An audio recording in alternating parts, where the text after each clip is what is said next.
High সব বন্ধুরা, আর আমার নতুন ব্লগে আপনাদেরকে একটু স্বাগত জানাই।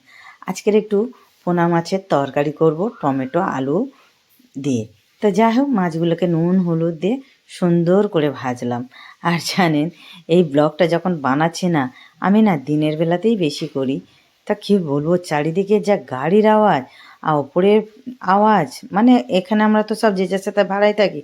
ওপরে একটা ফ্যামিলি, আমি একটা ফ্যামিলি, চারিদিকেই কেউ না কেউ বাসন কোসনের আওয়াজ, বাপ রে বাপ। কিন্তু তবুও ওই কষ্টের মধ্যে এইগুলোকে আমাদের করতে হয়।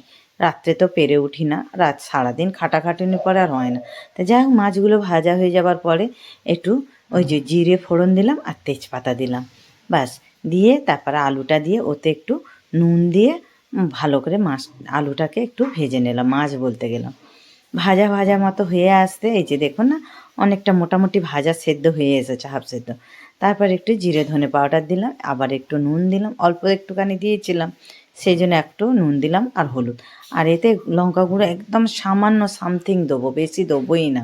একটু কাঁচা লঙ্কা দিয়েই বেশি করব, আর টমেটো দিয়ে করব, ব্যাস, আর কিছুই না। এবার এটাকে একটুখানি মশলাটা পুড়ে যাবে বলে সামান্য একটু জল দিয়ে মশলাটা আর আলুগুলো একসঙ্গে কষে নিলাম সুন্দর করে। তারই ফাঁকে আমার বর এই যে ইলিশ মাছ এনেছে, কত বড় ইলিশ মাছ এনেছে, একদম টাটকা, লাল টকটক করছে, আর জ্যান্ত নাকি ছিল তখন। এটা হচ্ছে আমাদের এই গুজরাটে তাপ্তি নদী আছে, এখান থেকেই পাওয়া যায়। এই যে দেখছে মাছটা ধরে আছে, কত বড় মাছটা। বললাম একদিন ভাপা করব, আজকে কেটে রাখো, কাল দেখা যাক কবে, কাল করি কি পরশু দিন করি।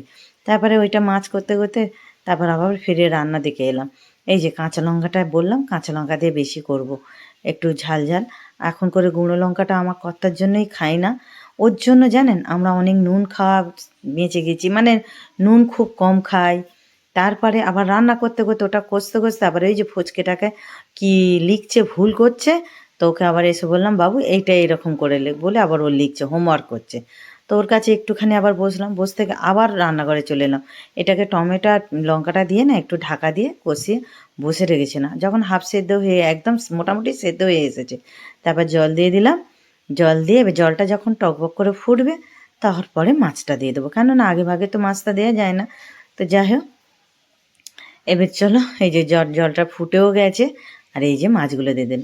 কালকে আসলে এতগুলো মাছ জানেন কেন বন্ধুরা, কালকের আমার কর্তা সকালে করে টিফিন নিয়ে যায় তো, আর সকালবেলা এত তাড়াতাড়ি উঠে আমি পারি না। তা যাই হোক, তরকারিটা করে ফ্রিজে রেখে দেবো, তারপর নিয়ে চলে যাবে। আর ওখানে ক্যান্টিনে নাকি ভাত ফাত সব পাওয়া যায়, ওখানে ওইটাই খাবে।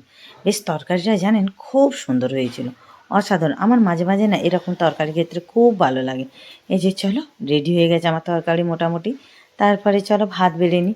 এখন কটা বাজে, আমার কর্তা আসবে 10:30 11টা, হয়ে ওঠে না। সেই জন্য আমি একটু, আমার গ্যাসের প্রবলেম, সেই জন্য আমি আগে খেতাম না, এখন করে খেয়ে নিই। তো এই যে মাছের ঝোল দিয়ে আর ভাত দিয়ে নুন মাখিয়ে আমি খেয়ে নিলাম। ছেলেটা বাইরে খাবে বলেছে, তারপরে ও এলো, ওকেও খেতে দিলাম। তা আমার এই ছোট্ট ব্লগটা কেমন লাগলো একটু কমেন্ট করে জানাবেন।